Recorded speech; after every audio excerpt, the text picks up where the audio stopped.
What was it in you, O theft of mine, that I, poor wretch, doted on, you deed of darkness, in that 16th year of my age? Beautiful you were not, for you were a theft. But are you anything at all, so that I could analyze the case with you? Those pears that we stole were fair to the sight, because they were thy creation, O beauty beyond compare, O creator of all, O thou good God, God the highest good, and my true good. Those pears were truly pleasant to the sight, but it was not for them that my miserable soul lusted, for I had an abundance of better pears. I stole those simply that I might steal. For having stolen them, I threw them away. My sole gratification in them was my own sin, which I was pleased to enjoy, for if any one of those pears entered my mouth, the only good flavor it had was my sin in eating it. And now, O Lord my God, I ask what it was in that theft of mine that caused me such delight. For behold, it had no beauty of its own, certainly not the source of beauty that exists in justice and wisdom, nor such as is in the mind, memory senses, and the animal life of man, nor yet the kind that is the glory and beauty of the stars in their courses, nor the beauty of the earth, nor the sea, teeming with spawning life, replacing in birth that which dies and decays. Indeed, it did not have that false and shadowy beauty which attends the deceptions of vice. For thus we see pride wearing the mask of high-spiritedness, although only thou, O God, art high above all. Ambition seeks honor and glory, whereas only thou shouldst be honored above all and glorified forever.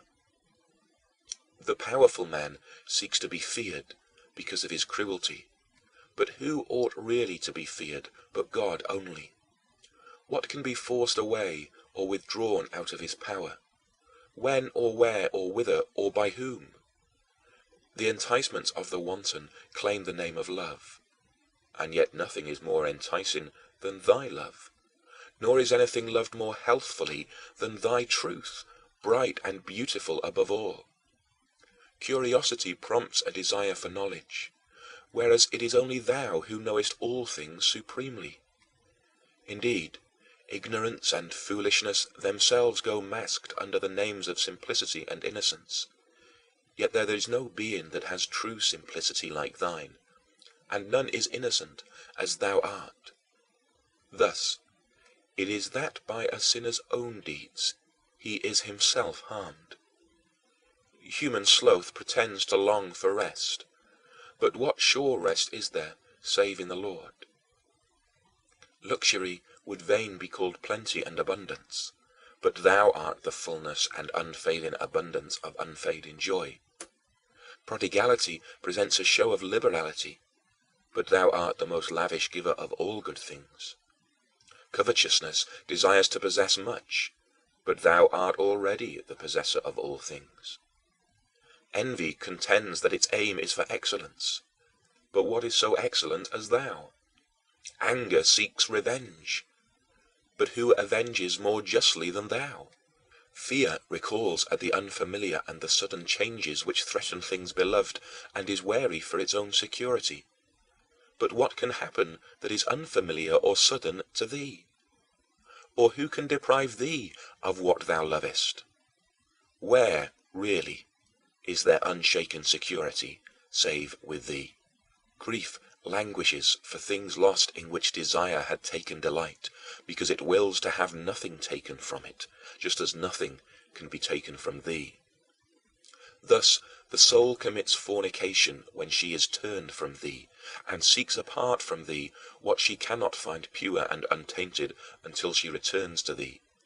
All things thus imitate thee, but pervertedly, when they separate themselves far from thee and raise themselves up against thee.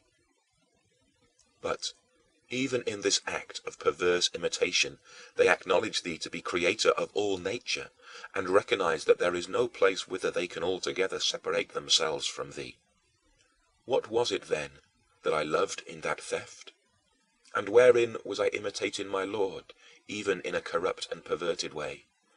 Did I wish, if only by gesture, to rebel against thy law, even though I had no power to do so actually, so that, even as a captive, I might produce a sort of counterfeit liberty, by doing with impunity deeds that were forbidden in a deluded sense of omnipotence? Behold this servant of thine, fleeing from his Lord and following a shadow. O rottenness, O monstrousness of life and abyss of death! Could I find pleasure only in what was unlawful, and only because it was unlawful?